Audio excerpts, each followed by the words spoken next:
bien comprendre les deux parties du cerveau qu'on a dans la tête et l'impact que ça fait sur les décisions et comment ça peut nous aider à mieux comprendre notre interlocuteur quand on fait des grosses négociations.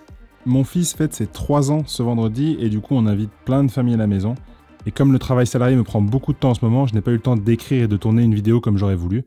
Je vous partage donc cette vidéo, plus directe, en face caméra, sur un sujet qui me tient à cœur.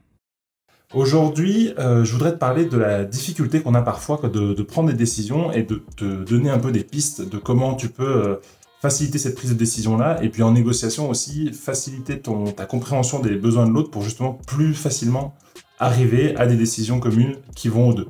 Qu'est-ce qu'on va gagner ensemble en chacun faisant un pas vers l'autre et en trouvant le moyen d'arriver à un accord qui satisfait chacun d'entre nous. Pour ça, je voudrais te parler de 2 livres, de 2 bibles de la négociation. Le premier, il s'appelle Getting to Yes.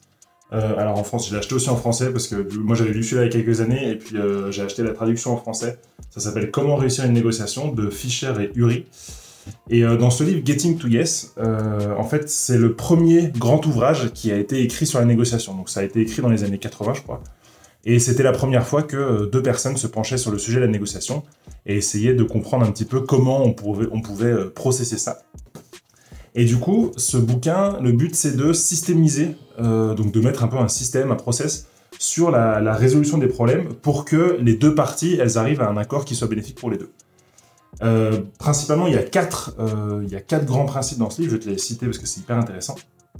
Le premier, c'est de séparer la personne et l'émotion du problème. Donc de ne pas attacher les deux choses, mais vraiment de se dire il y a une personne et il a un problème. La deuxième chose, c'est de ne pas se laisser absorber par la position de l'autre, par ce qu'il te demande.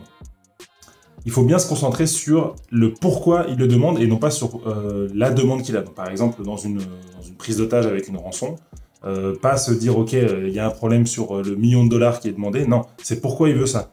Pourquoi il les a pris en otage. C'est vraiment se concentrer sur le pourquoi. La troisième chose, c'est toujours travailler de façon coopérative dans la négociation, donc gagnant-gagnant. Et la quatrième chose, c'est d'évaluer des standards qui permettent d'établir des standards qui permettent d'évaluer si les solutions que tu as trouvées dans ta négociation sont bonnes pour les deux. Alors, effectivement, ce bouquin il est hyper efficace. Ça a été un des premiers à être écrit, donc du coup, c'est considéré comme encore aujourd'hui une des bibles de la négociation. Mais il a un peu des limites, parce qu'en fait, il n'est pas vraiment adapté à toutes les situations réelles, et puis surtout le côté imprévisible que va avoir chaque négociation.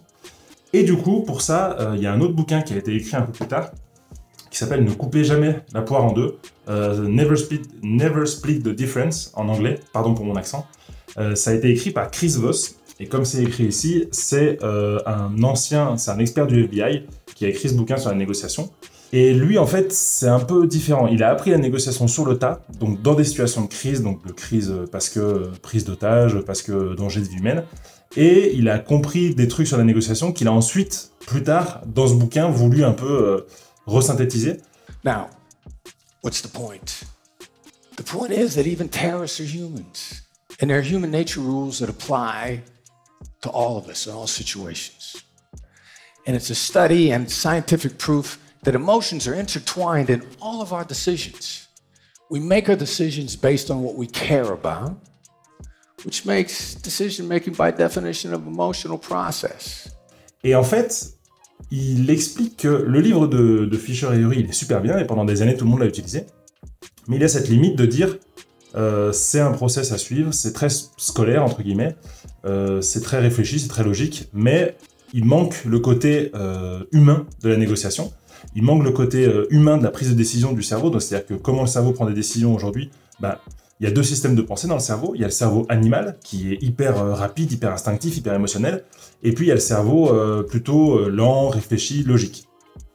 Et lui, il dit que le cerveau, avec cet esprit animal, a beaucoup plus d'influence dans la prise de décision, et notamment dans les négociations. Donc quand vous allez avoir des grosses décisions à prendre, vous allez être beaucoup plus drivé par vos émotions, et puis ce que vous ressentez, votre feeling, votre instinct et tout ça, que par des choses très très détaillées que vous avez pu faire en amont.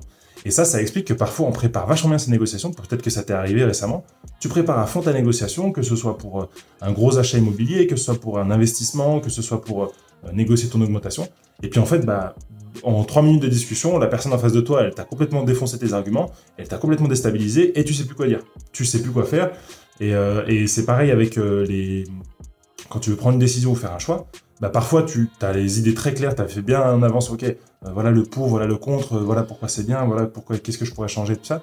Et puis en fait, bah, la décision, tu la prends vraiment avec les tripes et t'as pas le temps t'as pas le temps de faire tout le process intellectuel et c'est au final ton esprit animal qui prend le dessus.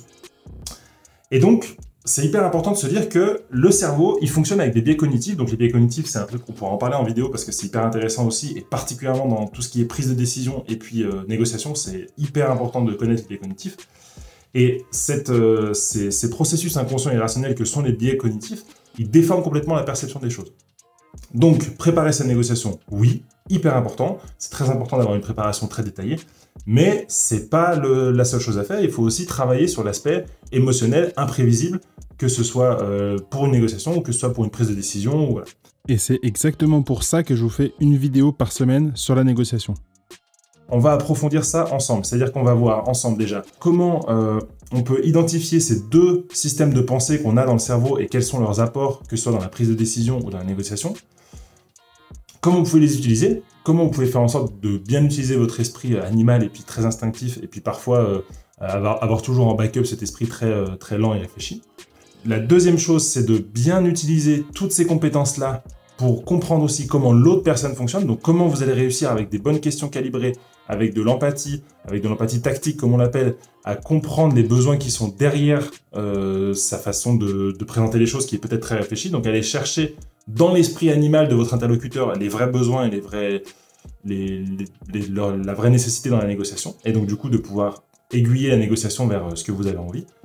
Et enfin, c'est de vous entraîner, donc faire des simulations de négociation, de vous pousser un petit peu dans vos retranchements, de vous faire travailler sur comment vous prenez vos décisions aujourd'hui, comment vous pouvez progresser. Donc voilà, c'est ce que je voulais vous partager aujourd'hui. Quand on négocie, c'est sûr qu'on doit collecter beaucoup d'informations, on doit bien préparer froidement avant, mais il y a aussi toute la partie très émotionnelle, très animale de notre cerveau qui joue. Et c'est important de bien le connaître et de faire en sorte de le travailler pour progresser.